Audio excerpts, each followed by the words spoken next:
नमस्कार दोस्तों।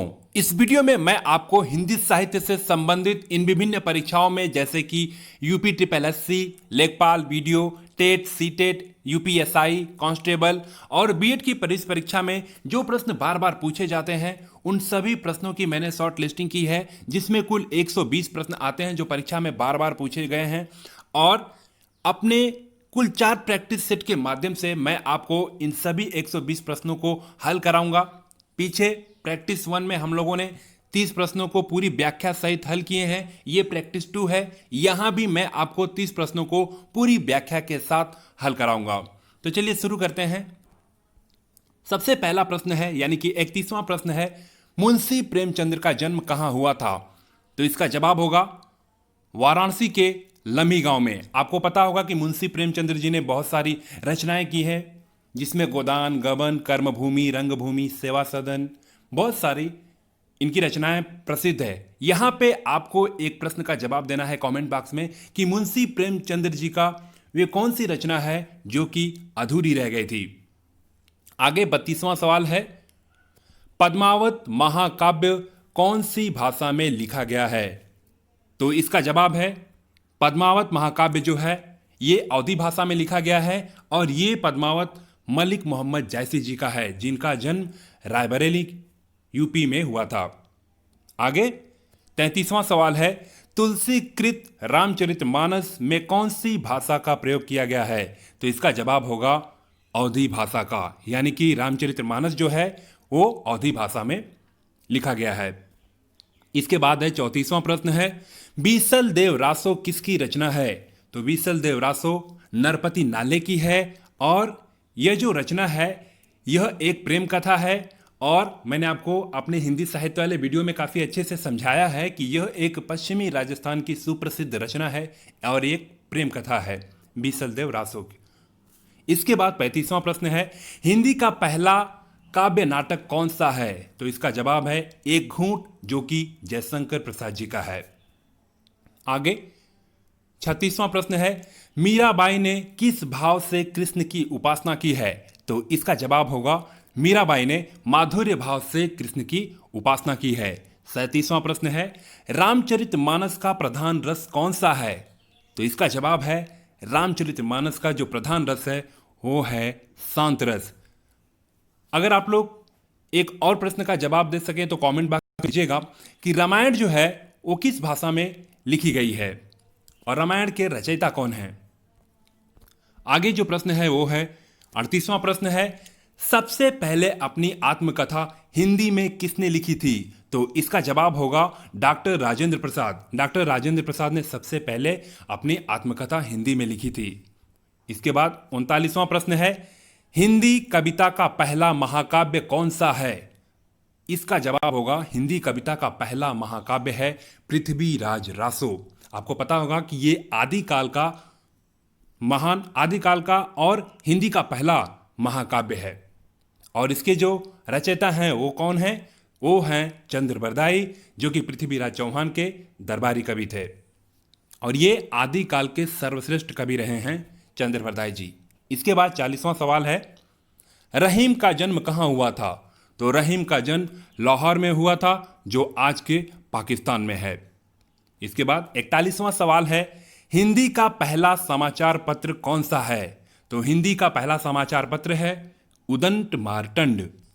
आगे देखते हैं 42वां प्रश्न है, छाया किसकी रचना है? तो छाया जो है वो जयशंकर प्रसाद जी की रचना है। आपको पता होगा कि जयशंकर प्रसाद जी की और भी बहुत सारी रचनाएं हैं, जिसमें आंधी आती है, छाया है, उसके बाद कामायनी है। ये सब जयशंकर प्रसाद जी की महान रचनाएं हैं। इसके बाद 43वां प्रश्न है, हिंदी साहित्य की प्रथम कहानी कौन सी है? तो हिंदी साहित्य की जो प्रथम कहानी है वो है इंदुमती और इसके जो रचनाकार हैं वो हैं किशोरी लाल गोस्वामी जी। इसके बाद 44वां प्रश्न है, पृथ्वीराज रासो किस काल की रचना है? तो पृथ्वीराज रासो आपको पता होगा कि ये चंद्रबरदाई की रचना है और चंद्रबरदाई जो हैं आदिकाल के सर्वश्रेष्ठ कवि रहे हैं। इस हिसाब से पृथ्वीराज रासो आदिकाल की रचना मानी जाती है। आदिकाल की मानी नहीं जाती, आदिकाल की रचना है। इसके बाद 45वां प्रश्न है, ठेले पर हिमालय किसकी रचना है? तो ठेले पर हिमालय जो है ये धर्मवीर भारती जी की रचना है। आपको पता होगा कि धर्मवीर भारती जी ने और भी बहुत सारी रचनाएं की है, जैसे गुनाहों का देवता, सूरज का सातवां घोड़ा, इस तरह के बहुत सारे इन्होंने रचनाएं की है। और ये ठेले पर हिमालय जो है ये बार बार परीक्षा में पूछा गया है। इसके बाद 46वां प्रश्न है, काव्य शास्त्र का प्राचीनतम नाम क्या था? तो काव्य शास्त्र का प्राचीनतम नाम अलंकार शास्त्र था। आगे देखते हैं 47वां प्रश्न है, हिंदी गद्य का जन्मदाता किसे माना जाता है, किसे कहा जाता है? तो हिंदी गद्य का जन्मदाता भारतेंदु हरिश्चंद्र को कहा जाता है। आपको पता होगा कि आधुनिक काल का जो समय विभाजन है जो रामचंद्र शुक्ल जी ने किया है वो 1850 से अब तक का काल किया है, और ये आधुनिक काल को हम गद्य काल और भारतेंदु युग के नाम से भी जानते हैं, और भारतेंदु युग जी को हिंदी गद्य का जन्मदाता कहा जाता है। इसके बाद है 48वां सवाल है, अभिज्ञान शकुंतलम का हिंदी अनुवाद किसने किया है? तो अभिज्ञान शकुंतलम का हिंदी अनुवाद जो किया है वो है राजा लक्ष्मण सिंह। और आपको पता होगा कि अभिज्ञान शकुंतलम जो है ये कालिदास की रचना है, और कालिदास की बहुत सारी रचनाओं को महावीर प्रसाद द्विवेदी जी ने भी हिंदी में अनुवाद किया है। और कालिदास जी जो हैं वो संस्कृत भाषा के महान कवि और नाटककार रहे हैं। इनकी जो प्रसिद्ध रचना रही है, सर्वश्रेष्ठ रचना रही है, वे मेघदूतम रही है। आगे देखते हैं 49वां प्रश्न है, कबीर दास जी का जन्म कहाँ हुआ था? तो कबीर दास जी का जन्म जो है वो वाराणसी में हुआ था।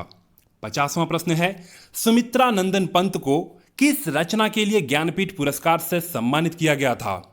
तो इनकी जो रचना है चिदंबरा, इसके लिए इन्हें ज्ञानपीठ पुरस्कार से सम्मानित किया गया था। और यहां पे आपको एक बात और ध्यान देना होगा कि हिंदी का पहला ज्ञानपीठ पुरस्कार इन्हें ही मिला था। इनकी ये जो चिदंबरा रचना है, इस रचना के लिए ही इन्हें हिंदी का पहला ज्ञानपीठ पुरस्कार मिला था।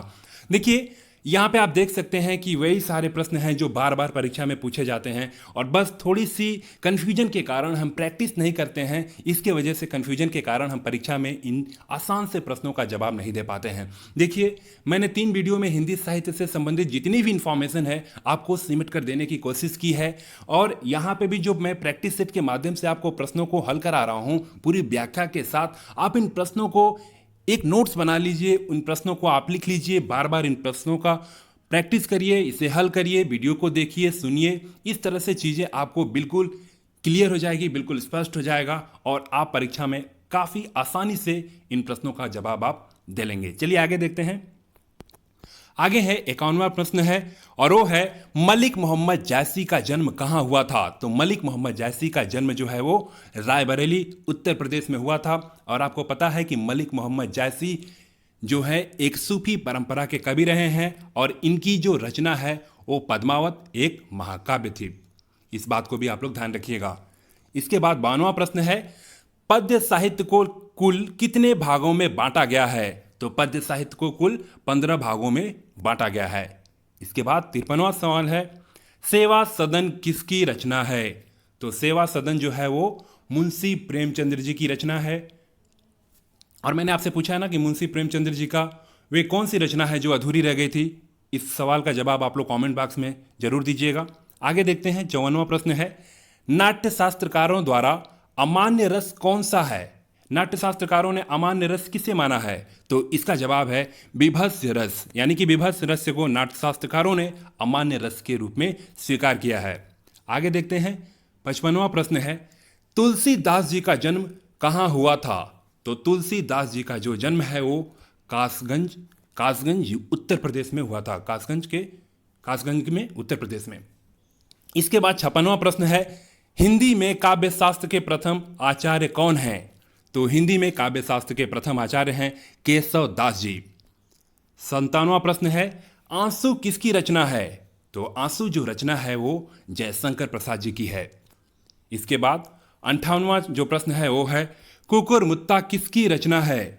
तो कुकुरमुत्ता जो रचना है वो है सूर्यकांत त्रिपाठी निराला जी की।